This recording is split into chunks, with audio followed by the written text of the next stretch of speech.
اور وہ عدالت والا ہے، لہٰذا قانون سازی میں کسی کو گھٹانے اور بڑھانے کا مزاج نہیں آ سکتا۔ رحمت والا ہے، یعنی جو قانون بنے گا وہ مشکل نہیں بنایا جائے گا، آسان قانون بنایا جائے گا تاکہ کمزور سے کمزور آدمی بھی اس پر عمل کر لے۔ قانون مذہب یعنی قانون زندگی کیسے بسر کی جائے، کیا مانیں کیا نہ مانیں، کیا کریں کیا نہ کریں، کیا اور کس طرح ہماری زندگی بسر ہو، ان کاموں سے بچا جائیں تاکہ ہم گھاٹے سے بچیں، فائدے تک پہنچیں۔ اس نظام کو اس نے بنا کے معصوم ہاتھوں سے ہم تک پہنچایا تاکہ پہنچانے میں بھی کوئی غلطی نہ ہو، اور معصوم ہاتھوں سے نافذ کرایا تاکہ نفاذ میں بھی کوئی غلطی نہ ہو۔ لہذا اس نے نبوت کا سلسلہ قائم کیا، رسالت کا سلسلہ قائم کیا اور امامت کا سلسلہ قائم کیا۔ مومن ہونے کا مطلب یہ ہے کہ ہم یہ سب مانیں، اور جب یہ مانیں گے، جب اللہ کو مانیں گے تو پھر اللہ جو کہے گا وہ مانیں گے۔ اللہ کے رسول مانیں گے اور کہیں گے کہ آپ کا اختیار ہمارے اوپر ہم سے زیادہ ہے، اور پھر پیغمبر کا اعلان سنیں گے کہ انہوں نے یہ کہا کہ جس کے لیے میں صاحب اختیار ہوں وہی اختیار علی کو اس کے اوپر حاصل ہے، اور ہم کہیں گے علی ہمارے مولا ہے، تو پھر ہمیں علی کو بھی ماننا ہوگا اور علی کی بات کو بھی ماننا ہوگا۔ صرف ذات خدا کو ماننا کافی نہیں ہے، خدا کی بات کا ماننا ضروری ہے۔ صرف ذات رسول کا ماننا، ان سے محبت کرنا، ان کی فضیلتیں پڑھ کے خوش ہونا کافی نہیں ہے، ان کی بات کو بھی ماننا ہوگا۔ مولا علی کی ذات کا اقرار کرنا، ان کی عظمتوں کا اقرار کرنا، ان کے فضائل کو محسوس کرنا، ان کے فضائل پر خوش ہونا، ان کے فضائل پر تعریف کرنا کافی نہیں ہے۔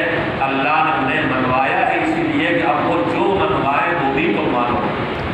ہمارے پاس منمانی کی کوئی گنجائش نہیں ہے، وہی ماننا ہے جو منوائے، اور وہی کرنا ہے جو وہ کروائے، اس سے بچنا ہے جو بچائے۔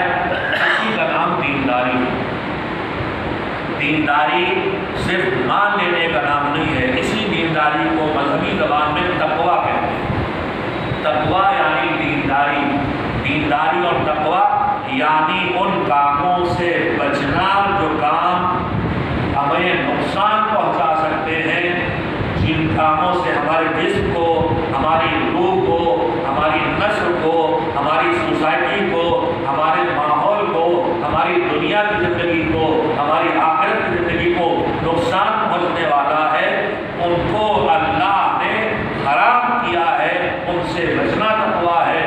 اور وہ کام کہ جن کے بغیر ہم اچھے رہ نہیں سکتے، جن کے بغیر ہم صحیح سالم رہ نہیں سکتے، جن کے بغیر ہماری زندگی چل نہیں سکتی، ہماری روح نہیں باقی رہ سکتی، ہماری روحانیت باقی نہیں رہ سکتی، ہماری زندگی کامیاب نہیں ہو سکتی نہ دنیا میں نہ آخرت میں، ایسے اچھے کاموں کو بہت ضروری ہے تو واجب کر دیا، کم ضروری ہے تو مستحب کر دیا۔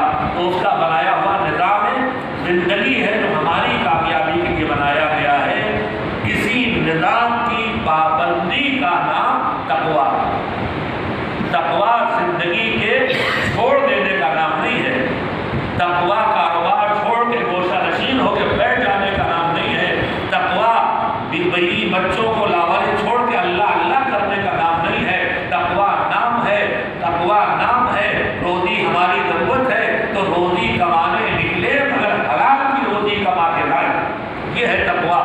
روزی نہ کمانا تقویٰ نہیں ہے، حلال کے راستے سے روزی کمانا اتنا بڑا دین کا کام ہے کہ اللہ کہتا ہے میدان جنگ میں جائے بغیر بھی تم جہاد کر سکتے ہو۔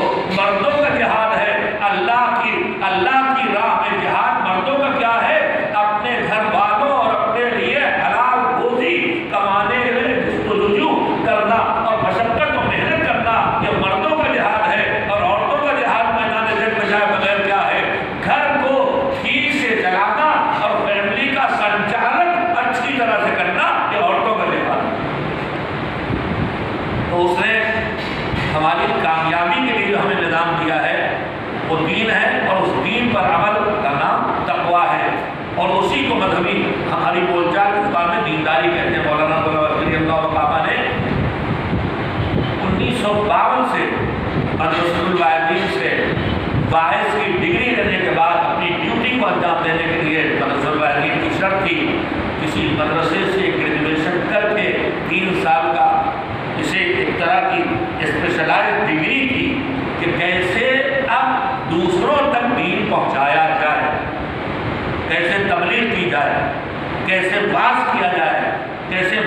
بولی جائے، کیسے خطابت کی جائے، کیسے لوگوں کے درمیان بیٹھ کے گفتگو کی جائے، زبانیں سکھائی جاتی تھی، اسے مذہب کی تعلیم دی جاتی تھی۔ پھر کہا جاتا ہے 3 سال تمہیں پبلک میں جا کے خدمت کرنا ہے۔ غلام شریف تبلیغی دورے پہ نکلے تو انہوں نے جو قوم کے حالات دیکھے، اس کے میں آتا رہتا ہوں سال ادھر 2-3 سال کے بعد حاضر ہوں اس سلسلے میں، تو انہوں نے محسوس کیا کہ آج ہماری قوم میں غربت بھی ہے۔ یہ 1950-55 کی بات کر رہا ہوں، ملک بڑھ چکا تھا، زمینداری چھین چکی تھی، ہمارے پاس کچھ نہ تھا، خالی ہاتھ ہوئے تھے۔ ہماری گھری پڑوسی ملک میں چلی گئی تھی، یہاں تلچھٹ بچی، پڑھے لکھے ادھر چلے گئے، صاحبان حیثیت ادھر چلے گئے، حکومت میں جو تھے بااثر وہ ادھر چلے گئے تھے۔ انہوں نے دیکھا کہ ہم غربت کے شکار ہیں، ہمارے پاس علم بھی نہیں، جہالت کا شکار ہے، اور جائیداد جو تھوڑی بہت بچی اس کے لیے آپس میں لڑے مرے جا رہے ہیں، بے حساب مقدمے بازیاں ہیں، اور جب جائیداد کے لیے لڑ رہے ہیں تو پھر دشمنیاں بھی ہیں، کینے بھی ہیں، سازشیں بھی ہیں۔ ان سب مصیبتوں کا شکار ہماری قوم تھی۔ انہوں نے ڈھونڈا کہ ان مصیبت آج بھی ہمارے درمیان جو مسائل ہیں تھوڑا تھوڑا بدلے ہیں۔ آج ہمارے درمیان کے مسائل ہے فیملیوں کا ٹوٹنا، آج ہمارے درمیان کے مسائل رشتوں کا بے حساب طلاق کا ریشیو بڑھتا جا رہا ہے۔ آج ہمارے درمیان کے مسائل یہ ہیں کہ ہمارے بزرگوں کو، چھوٹے ماں باپ کو، بزرگوں کو بچے اس طرح کیئر نہیں کرتے جو ان کی ذمہ داری بنتی ہے۔ زندگی کے مسائل ہیں۔ آج ہمارے مسائل یہ ہیں کہ ہماری محبتیں گھٹ رہی ہیں۔ آج ہمارے مسائل یہ ہیں کہ ہمارے معاشرے میں انتہائی درجہ دکھاوا چھایا چلا جا رہا ہے۔ مذہب کے ہر معاملے میں، ہر چیز میں ہم پوری سوسائٹی دکھاوے کا شکار ہوتی چلی جا رہی ہے۔ یہ مجالس کے پوسٹر، یہ محفلوں کے پوسٹر، یہ مسجدوں پہ لگی ہوئی تختیاں، یہ مامبروں پہ لگے ہوئے پتھر، یہ سب پکار پکار کے کہتے ہیں دیکھو یہ میں نے اپنے پہچان ہونے کے لیے کیا ہے، یہ میری صدارت، یہ میرا فوٹو، یہ میری صدارت، یہ میری تختی۔ اللہ کے لیے نہیں ہو رہا، کر سب رہے تو اللہ کے لیے کرنا چاہیے، لیکن زیادہ تر کر رہے ہیں اپنے کو پہچانوانے کے لیے، اپنے کو منوانے کے لیے۔ دین خدا کے منوانے کا نام ہے، خود کو منوانے کا نام نہیں ہے۔ حسین اور رسول، حسین اور یزید کی جنگ کا ہے کسی، یزید خود کو منوا رہا تھا، حسین خدا کو منوا رہے ہیں۔ سبحان اللہ۔ آج ہماری مجلسیں، ہماری محفلیں، خطابت میں منبر میں بیٹھتا ہوں اس لیے کہ میں خود کو منواؤں، بہت بڑا خطیب۔ شاعر آتا ہے اس لیے کہ وہ خود کو منوائے کہ میں بہت بڑا شاعر ہوں۔ نوا خان دعا پڑھتا ہے، پیسہ والا پیسے دیتا ہے، لاکھوں نہیں کروڑوں دیتا ہے، بڑے بڑے روزوں کی شبیہ ہے، کروڑوں کی بن رہی ہے، مگر خدا کو منوانے کے لیے نہیں، حسین کو منوانے کے لیے نہیں، اپنے کو منوانے کے لیے میں نے کیا۔ آج ہمارے معاشرے مصیبتیں، دکھاوا چھایا ہے، تباہ ہو رہا ہمارا معاشرہ۔ بے حساب انرجی ہماری لگ رہی تھی، ایسا نہیں دین میں انرجی بہت لگ رہی ہے، مگر سب خود نمائی کے لیے، سب دکھاوے کے لیے، سب شہرت کے لیے۔ سب کا غلط بول رہا ہوں، ان میں مخلص بھی ہیں، ان میں وہ بھی ہیں جو اللہ کے لیے کام کر رہے ہیں۔ نہ ہوتے یہ کہ دنیا نہ رہ جاتی۔ کچھ تھوڑے سے ہمیشہ ایسے رہے ہیں کہ جن کی خوبیوں کے باعث سے دنیا گناہ چھایا ہے پورے ماحول پر، گناہ چھایا ہے پورے ماحول پر۔ کون کون سے گناہ چھائے ہیں؟ غیبتیں چھائی ہیں، خیانتیں چھائی ہیں۔ خیانت لوگ بولتے ہوئے ہم سوچتے ہیں کہ ہم خزانچی بن گئے جماعت کے اور ہم نے ایک پائی کا حساب دیا تو ہم نے خیانت نہیں کی۔ یہی خیانت نہیں ہے، صرف ہمارے کانسیپٹ بھی کلیئر نہیں رہ گئے۔ خیانت سے بچتا نہیں، ہم کسی کو پیسہ مال آئے تو اسے ٹھیک سے واپس کر دیں، یہ تو ہے امانت، مگر اتنی امانت نہیں ہے۔ امانت یہ بھی ہے کہ میں نے آپ سے بیٹھ کے کچھ دن کی بات کہی، آپ نے مجھ سے کچھ دن کی بات کہی، یہ دو کے بیچ کی بات جب تک دو کے درمیان رہے تب تک امانت داری ہے، اور جیسے ہی تیسرے تک پہنچی ہے خیانت۔ حضور سرور کائنات حضرت محمد مصطفیٰ صلی اللہ علیہ وسلم کا شان ہے، ہم سب بھول گئے چیزیں، ہمارے بزرگوں نے سبق پڑھے بھی، عمل بھی کیا۔ المجالس بالامانہ، مجلسیں یعنی نشستیں، بیٹھکیں تمہاری۔ اب آج بیٹھک ماڈرن اسٹائل کی کیا ہے؟ What's app group. کل بیٹھک یہ تھی کہ دروازے میں چھپر ہمارے زمیندار صاحب کا حکم رکھا ہوا ہے اور وہ گھوم رہا ہے، سب لوگ پی رہے ہیں۔ پھر اس کے بعد بیٹھک ہو گئی چائے کی دکان پہ، پھر بیٹھک ہو گئی 5 دن اڈے پہ۔ اب یہ بیٹھکیں بھی ختم ہو گئی، اب بیٹھکیں کہاں؟ آپ اپنے گھر میں، آپ اپنے گھر میں، آپ اپنے گھر میں، واٹس ایپ گروپ بنا، اسی پہ چل رہا ہے سب۔ اور یہ اور مصیبت آ گئی، آمنے سامنے بیٹھتے تھے تو کم سے کم دیکھا دیکھی کچھ مرکز ہوتی تھی، منہ دیکھے میں کچھ آدمی کہہ کے بھی رک جاتا تھا، لیکن اب یہ واٹس ایپ کی وہ لعنت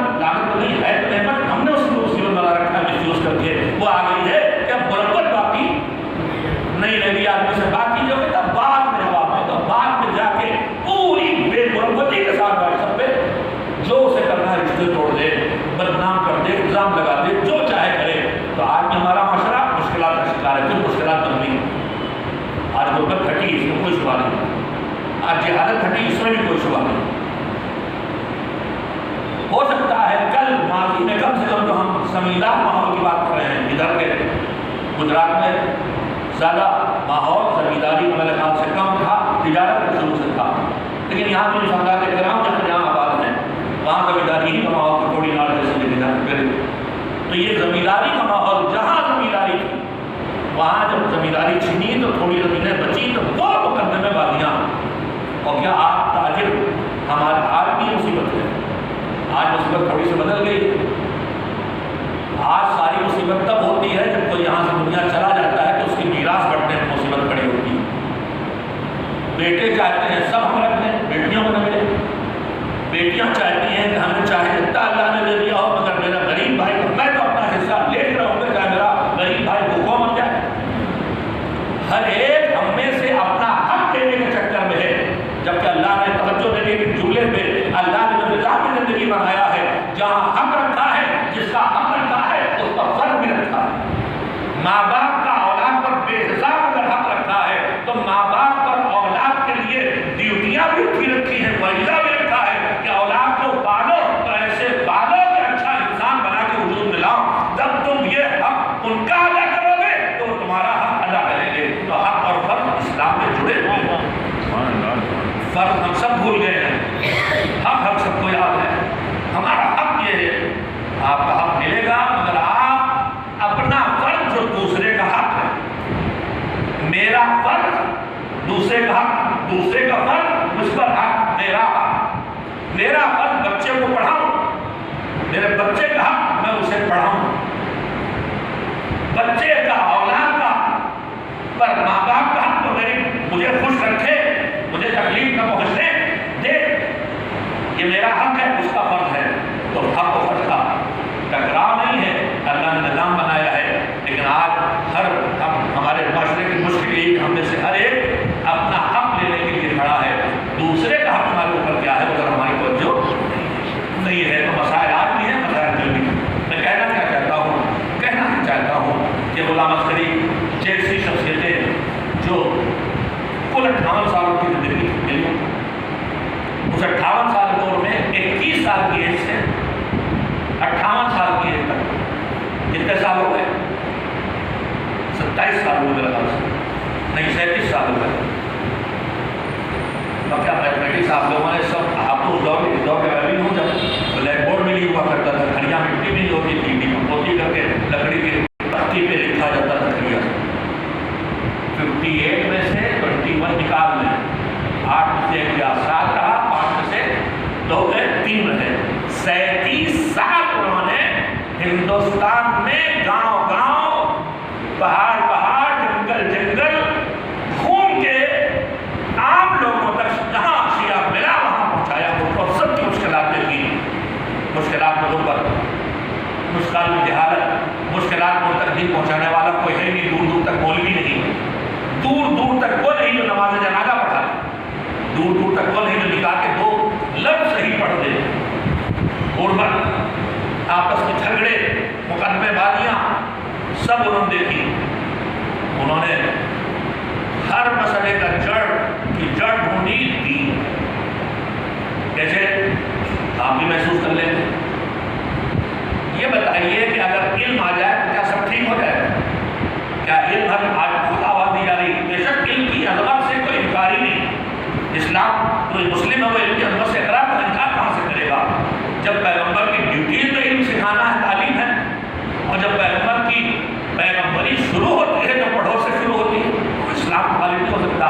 لیکن کیا معاشرے اور سوسائٹی کی ہر مشکل کا علم حل تعلیم میں ہے؟ اگر تعلیم میں ہے, وقت نہیں لینا چاہتا بہت آپ کا, تو میں پوچھتا ہوں کہ پھر جن ملکوں میں اب تعلیم ہی تعلیم ہے, جہاں جہالت نہیں رہ گئی, جاپان, یورپ کے کئی ملک, نیدرلینڈ, جہاں 0% جہالت ہے, وہاں خودکشیاں کیوں ہو رہی, وہاں بزنس کیوں ٹوٹ رہے. اور آپ سے پوچھنا چاہتا ہوں کہ آئٹم بم جاہل نے بنایا تھا کہ پڑھے لکھے ہیں؟ آج جو لاکھوں لاکھوں ہزاروں ہزاروں آدمی ایک ساتھ مر جاتے ہیں, وہ بم, وہ کیمیکل, وہ بیماریوں کے جراثیم, کورونا جیسے, یہ پڑھا لکھا